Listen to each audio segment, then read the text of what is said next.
Jai Gurudev students, we will start in history lesson 2. The name of the lesson is New Kings and Kingdoms. Students, till now we were having revision classes. Now this is a new lesson which I am going to teach you.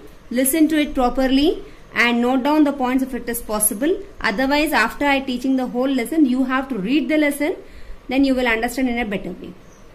Now we will see in this lesson.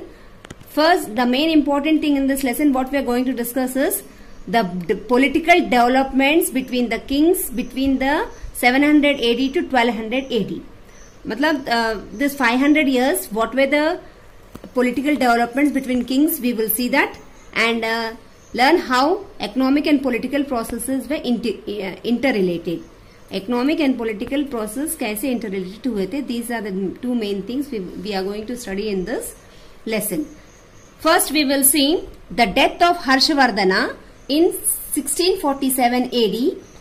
Because Harshavardhana died, there was too much of disturbance in the North India, because he was a strong leader, he was a paramount ruler, and after his death, many kings, they started fighting among themselves for the supremacy.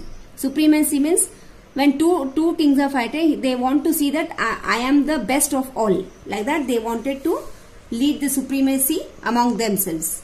Seeing this, many powerful chieftains or samantas emerged. Means naturally, when two people are fighting continuously and again, third person takes the advantage. मतलब जब दो लोग लड़ते हैं तो third naturally he thinks I should take the advantage, और वो इस तरह से he shows himself in such a way that he becomes more powerful than the two.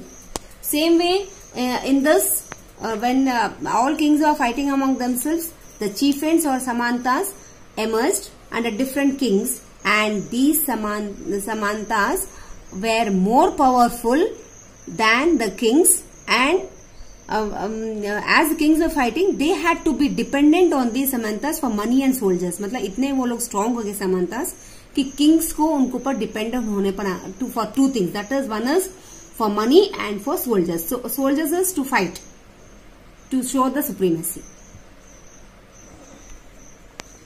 Because of the political instability, that is because the kings were fighting among themselves, many samantas declared themselves independent, means they became more stronger, and one such samanta was the Rajput. Rajputs took over parts of northern and western India, and Rajputs were very strong, and they are मतलब उनके में देश प्रेम भरा होता है. मतलब they came out of sacrificial fire pit of sage of Vashishta on Mount Abu.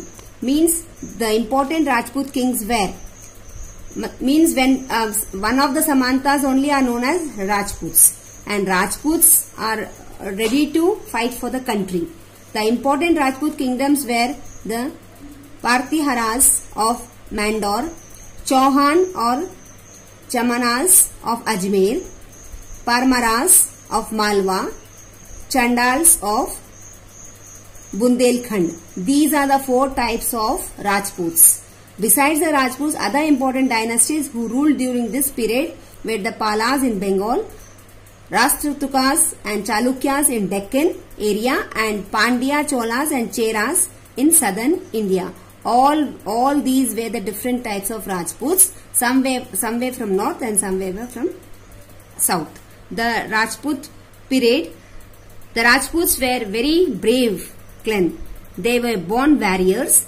They were believed to be descendants of Kshatriyas and also named for the fierce patriotism. Means they really उनके में देशभक्ति कूट के भरी होती है. That is only fierce patriotism. And the Turkish and Afghan invaders faced thug resistance from the Rajputs. Children are as you know, Rajput means beta.